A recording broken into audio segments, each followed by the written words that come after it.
श्री कृष्ण भगवान के चरणों में शीश झुकाओ, श्रद्धा भाव से पूजो हरि, मन वांछित फल पाओ।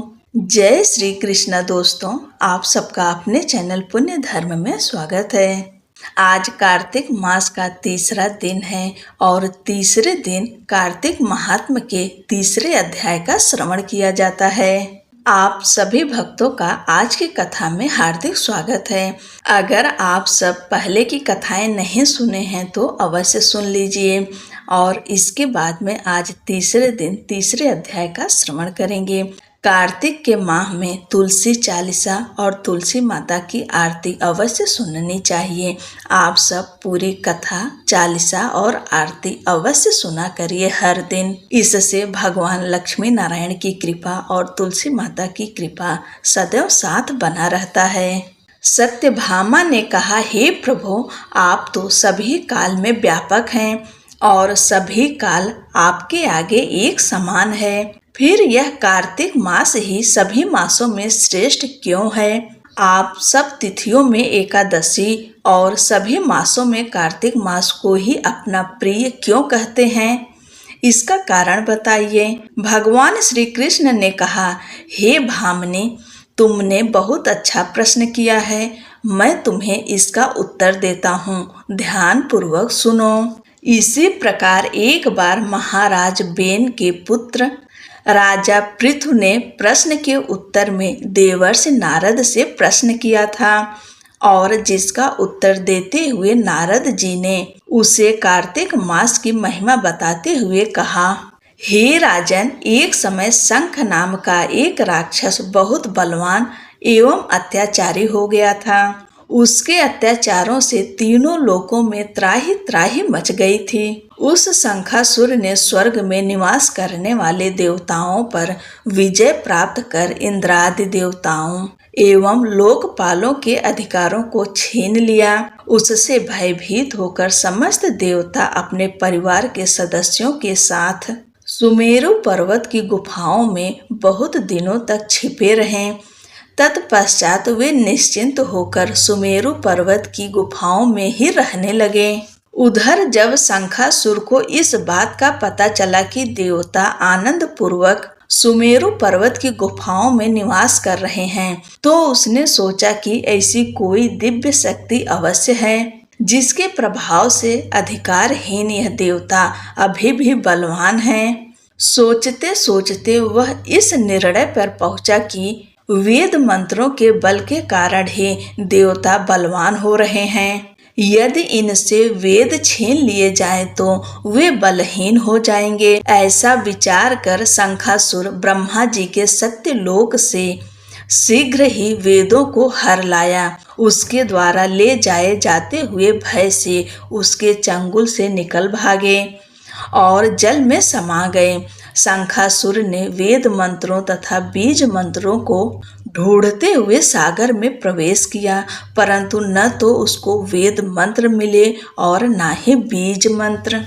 जब शंखासुर सागर से निराश होकर वापस लौटा तो उस समय ब्रह्मा जी पूजा की सामग्री लेकर सभी देवताओं के साथ भगवान विष्णु की शरण में पहुँचे और भगवान को गहरी निद्रा से जगाने के लिए गाने बजाने लगे और धूप गंध आदि से बारंबार उनका पूजन करने लगे। धूप दीप नैवेद्य आदि अर्पित किए जाने पर भगवान की निद्रा टूटी और वह देवताओं सहित ब्रह्मा जी को अपना पूजन करते हुए देखकर बहुत प्रसन्न हुए तथा कहने लगे, मैं आप लोगों के इस कीर्तन एवं मंगलाचरण से बहुत प्रसन्न हूँ। आप अपना अभीष्ट वरदान मांगिए, मैं अवश्य प्रदान करूँगा। जो मनुष्य आश्विन शुक्ल की एकादशी से देवोत्थानी एकादशी तक ब्रह्म मुहूर्त में उठकर मेरी पूजा करेंगे, उन्हें तुम्हारी ही भांति मेरे प्रसन्न होने के कारण सुख की प्राप्ति होगी। आप लोग जो पाद्य अर्घ आचमन और जल आदि सामग्री मेरे लिए लाए हैं, वे अनंत गुणों वाली होकर आपका कल्याण करेगी। शंखासुर द्वारा हरे हारे गए संपूर्ण वेद जल में स्थित है। मैं सागर पुत्र शंखासुर का वध करके उन वेदों को अभी ला देता हूँ। आज से बीज मंत्र और वेदों सहित मैं प्रतिवर्ष कार्तिक मास में जल में निवास किया करूँगा। अब मैं मत्स्य का रूप धारण करके जल में जाता हूँ। तुम सब देवता भी मुनीश्वरों सहित मेरे साथ जल में आओ। इस कार्तिक मास में जो श्रेष्ठ मनुष्य प्रातः काल स्नान करते हैं वे सब यज्ञ के अवभृत स्नान द्वारा भली भांति नहा लेते हैं। हे देवेंद्र, कार्तिक मास में व्रत करने वालों को सब प्रकार से धन, पुत्र, पुत्री आदि देते रहना और उनकी सभी आपत्तियों से रक्षा करना। हे धनपति कुबेर, मेरी आज्ञा के अनुसार तुम उनके धन धान्य की वृद्धि करना, क्योंकि इस प्रकार का आचरण करने वाला मनुष्य मेरा रूप धारण करके जीवन मुक्त हो जाता है। जो मनुष्य जन्म से लेकर मृत्यु पर्यंत विधि पूर्वक इस उत्तम व्रत को करता है वह आप लोगों का भी पूजनीय है। कार्तिक शुक्ल पक्ष की एकादशी तिथि को तुम लोगों ने मुझे जगाया है, इसलिए यह तिथि मेरे लिए अत्यंत प्रतिदायिनी और माननीय है। हे देवताओं, यह दोनों व्रत नियम पूर्वक करने से मनुष्य मेरा सानिध्य प्राप्त कर लेते हैं। इन व्रतों को करने से जो फल मिलता है वह अन्य किसी व्रत से नहीं मिलता। अतः प्रत्येक मनुष्य को सुखी और निरोग रहने के लिए कार्तिक महात्म्य और एकादशी की कथा सुनते हुए उपर्युक्त नियमों का पालन करना चाहिए। बोलो लक्ष्मी नारायण की जय। आज की कथा यहीं पर समाप्त होती है और अगली कथा अगले के दिन सुनाएंगे। अब हम सब तुलसी चालीसा का श्रवण करेंगे। श्री तुलसी चालीसा। श्री तुलसी महारानी करो विनय सिर नाय, जो मम हो संकट विकट दीजय मात नसाए। नमो नमो तुलसी महारानी, महिमा अमित न जाय बखानी। दियो विष्णु तुमको सन्माना, जग में छायो सुयस महाना। विष्णु प्रिया जय जयति भवानी, तिहु लोक की हो सुख खानी। भगवत पूजा कर जो कोई, बिना तुम्हारे सफल न होई। जिन घर तब नहीं होए निवासा, उस पर करहि विष्णु नहीं बासा। करे सदा जो तब नित्य सुमिरन, तेहि के काज होए सब पूरन। कार्तिक मास महात्म तुम्हारा, ताको जानत सब संसारा। तब पूजन जो करे कुमारी, पावे सुंदर वर सुकुमारी। कर जो पूजा नित प्रति नारी, सुख संपत्ति से होय सुखारी। वृद्धा नारी करें जो पूजन, मिले भक्ति होवे पुलकित मन।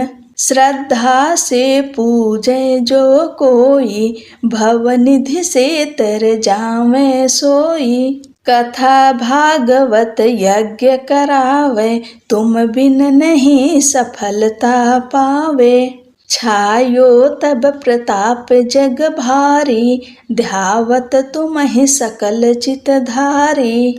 तुम ही मात यंत्रन तंत्रन में, सकल काज सिद्धि होवे क्षण में। औषधि रूप आप हो माता, सब जग में तब यश विख्याता। देव ऋषि मुनि और तपधारी, करत सदा तव जय जयकारी। वेद पुराणन तव यश गाया, महिमा अगम पार नहीं पाया। नमो नमो जय जय सुख कारणी, नमो नमो जय दुख निवारणी। नमो नमो सुख संपत्ति देनी, नमो नमो अघ काटन छेनी। नमो नमो भक्तन दुख हरणी, नमो नमो दुष्टन मद छेनी। नमो नमो भव पार उतारणी, नमो नमो परलोक सुधारनि, नमो नमो निज भक्त उबारनि, नमो नमो जन काज सवारनि, नमो नमो जय कुमति नसामनि, नमो नमो सब सुख उपजामनि, जयति जयति जय तुलसी माई, ध्याऊं तुमको शीस नमाई, निज जन जानि मोहि अपनाओ, बिगड़े कारज आप बनाओ, करूं विनय मैं मात तुम्हारी, पूर्ण आशा करहूं हमारी, चरण शरण कर जोरि मनाऊं, निस दिन तेरे ही गुण गाऊं, करहूं मात यह अब मोह पर दया, निर्मल होय सकल मम काया, मांगू मात यह बर दीजे, सकल मनोरथ पूर्ण कीजे, जानू नहीं कुछ नेम आचारा, क्षमहु मात अपराध हमारा, 12 मास करे जो पूजा, तासम जग में और न दूजा, प्रथम ही गंगा जल मंगवावे, फिर सुंदर स्नान करावे, चंदन अक्षत पुष्प चढ़ावे, धूप दीप नैवेद्य लगावे, करे आचमन गंगा जल से, ध्यान करे हृदय निर्मल से, पाठ करे फिर 40 की,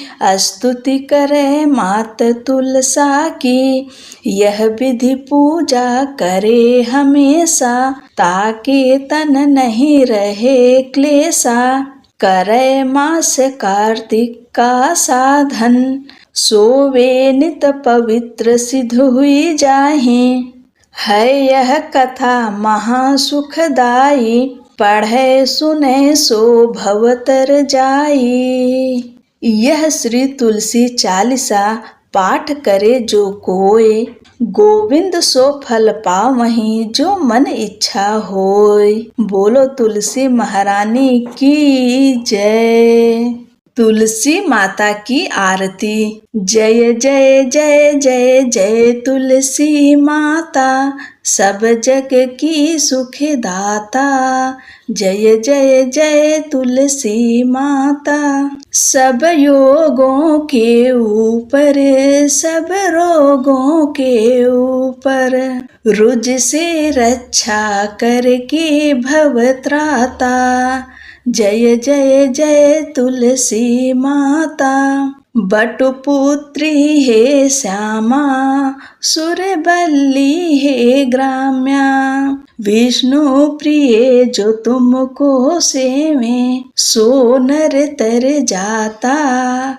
जय जय जय तुलसी माता, हरि के शीस विराजत त्रिभुवन से हो वंदित, पतित जनों की तारणी तुम हो विख्याता। जय जय जय तुलसी माता, लेकर जन्म विजन में आई, दिव्य भवन में, मानव लोक तुम्ही से सुख संपत्ति पाता।